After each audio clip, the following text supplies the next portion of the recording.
বাঙালির মন উড়ু উড়ু করলেও ঘুরতে যাওয়ার সুযোগ পাওয়া যায় খুবই কম। তার বড় কারণ অবশ্যই নিঃসন্দেহে ছুটির অভাব। তার উপরে যদি আবহাওয়া প্রতিকূল থাকে কিংবা সন্তানের স্কুল টিউশন, তাহলে তো আর কথাই নেই। তাই যখন ক্যালেন্ডারে পরপর কয়েকটা লাল দাগ একসঙ্গে দেখা যায়, তখন মনটা কেমন উদাস তো হয়ই, কিন্তু কোথায় যাওয়া যায়? দীঘা, পুরী, দার্জিলিং সবই তো ঘোরা। ঠিক করে উঠতে উঠতেই সময় চলে যাচ্ছে। করোনা অতিমারি পরিস্থিতির পরে শান্ত নিরিবিলি, পর্যটকদের ভিড় কম এমন জায়গার সন্ধান করেছেন অনেকেই। সিমলা, উটি, কেরল কিংবা উত্তরাখণ্ড এই সমস্ত জনপ্রিয় স্থানগুলোর কথা মাথায় এলেও এইসব জায়গায় ভিড় এবং খরচ দুটোই খুব বেশি। তাই এমন এক জায়গার সন্ধান সকলেই করেন যেখানকার নাম কেউ শোনেননি, যেখানে লোকজনের আনাগোনা খুবই কম।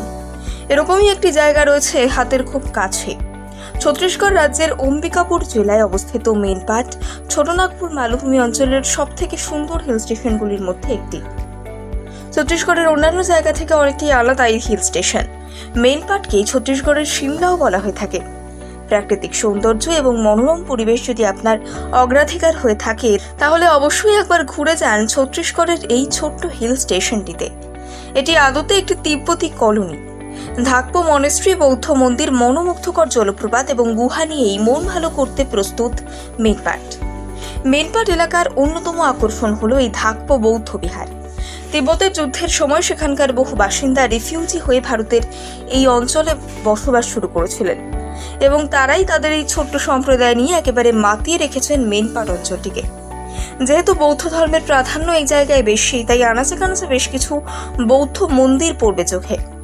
তার মধ্যে সবথেকে জনপ্রিয় বৌদ্ধ বিহার হলো ধাকপো সেডোপ্লিং বৌদ্ধ বিহার। এই বৌদ্ধ বিহারটি একেবারেই কোলাহলবিহীন। এই বৌদ্ধ বিহারে কিছুক্ষণ সময় কাটালেই মন শান্ত হয়ে আসে। বুদ্ধং শরণং গচ্ছামির সুর মনকে থিতু করে। তিব্বতী রিফিউজি ক্যাম্প। 1959 সালের চীনের সঙ্গে তিব্বতের যুদ্ধের সময় সেখানকার ধর্মগুরু দলাই লামা ভারতে এসেছিলেন আশ্রয়ের সন্ধানে। তার সঙ্গে এসেছিলেন দলাই লামার লক্ষ লক্ষ ভক্ত এবং বহু বৌদ্ধ ধর্মাবলম্বী শরণার্থী। ভারত সরকারের সাহায্যে হিমাচল প্রদেশের ধর্মশালা এবং মেনপাটের মতো জায়গায় তাদের বসতি স্থাপন করতে দেওয়া হয়। সেই যুগ থেকে এখনো পর্যন্ত বৌদ্ধদের এই রিফিউজি ক্যাম্পটি হয়ে রয়েছে স্মরণীয়। 25 কিলোমিটারের এই এলাকায় মোট 7টি ক্যাম্প আছে। অবশ্যই এই রিফিউজি ক্যাম্প একবার হলেও ঘুরে যাওয়া দরকার।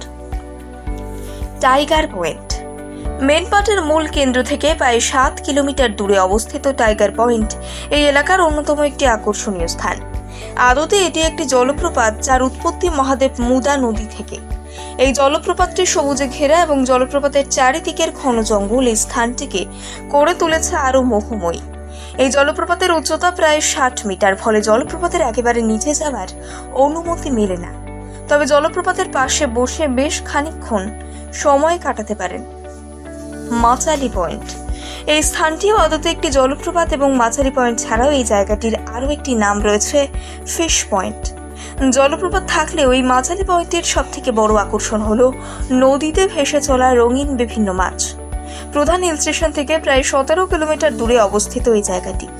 সবুজ ঘন অরণ্য এবং জলপ্রপাতে ঘেরা এই জায়গায় বসে রঙিন মাছদের ঘোরাফেরা দেখতে মন তো লাগবে না। আর যদি মাছ ধরার ইচ্ছা হয়, তারও সুবিধা আছে, তবে এর জন্য করতে হবে আগে থেকে বুকিং। Dancing land. কোনো জমির উপর লাফালে আপনি তালে তাল মিলিয়ে যদি জমি কোনো লাফায়, অবাস্তব ঠেকলেও এই মেনপাটের জলা জমি এলাকায় এমন একটি জমি রয়েছে যেখানে কিনা আপনার সঙ্গে তালে তাল মিলিয়ে লাফাবে জমিটি। এই জমিটি অনেকটাই ট্রাম্পোলিনের মতোই, তবে সম্পূর্ণ প্রাকৃতিকভাবে তৈরি। যখন এই জায়গার উপর দাঁড়িয়ে কেউ লাফাবেন, তার সঙ্গে পুরো জমিটাই লাফাবে। দলের কচি কাচাদের এই জায়গাটি বেশ ভালো লাগবে। টাটা পানি। এই জায়গাটি আসলে একটি প্রাকৃতিক উষ্ণ প্রস্নবন। মেনপাটের প্রধান হিল স্টেশন থেকে প্রায় 12 কিলোমিটার দূরে অবস্থিত এই জায়গাটি।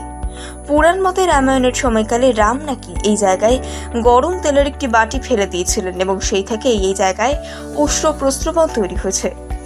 বলা হয় কেউ যদি এই টাটা পানির জলে স্নান করেন, তাহলে তার সমস্ত রোগ এবং পাপ ধুয়ে মুছে সাফ হয়ে যাবে। মকর সংক্রান্তির সময় এই জায়গাটিতে প্রচন্ড ভিড় থাকে, তাই স্নান করার ইচ্ছে থাকলে এই সময়টা এড়িয়ে যাওয়াই ভালো। যোগীমারা গুহা। প্রত্নতত্ত্ব নিয়ে আগ্রহ থাকলে অবশ্যই এই যোগীমারা গুহা ভ্রমণ করা উচিত। প্রধান হিল স্টেশনের কাছেই রয়েছে গুহাটি। ছত্তিশগড়ের সুরগুজা জেলায় অবস্থিত এই গুহা। 300 খ্রিস্টপূর্বাব্দে এই গুহায় মানুষ বসবাস করতেন। তার বেশ কিছু নিদর্শন এরই মধ্যে খুঁজে বের করেছেন প্রত্নতত্ত্ববিদরা। এই গুহায় প্রবেশ করলেই আদিম মানুষের আঁকা ছবি নজর কাড়বে। লাল রঙের আউটলাইন দিয়ে আঁকা মানুষ এবং পশু পাখির ছবি বেশ আকর্ষণীয়। এই এলাকার সব থেকে পুরনো কিছু জায়গার মধ্যে অন্যতম এই গুহাটি।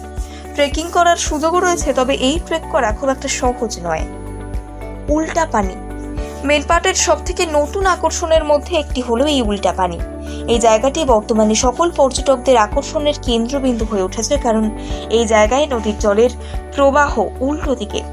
সমতল থেকে পাহাড়ের দিকে এগিয়ে যায় জল। পাশাপাশি অনেক সময় রাস্তায় দাঁড়িয়ে থাকা গাড়িকেও পাহাড়ের দিকে উঠে দেখতে যাওয়া যায়। এ রহস্যের কারণ আজও পর্যন্ত উন্মোচিত হয়নি। যেহেতু নদীর জলের প্রবাহ উল্টো দিকে, সেই কারণেই এই এলাকার নাম হয়েছে উল্টা পানি।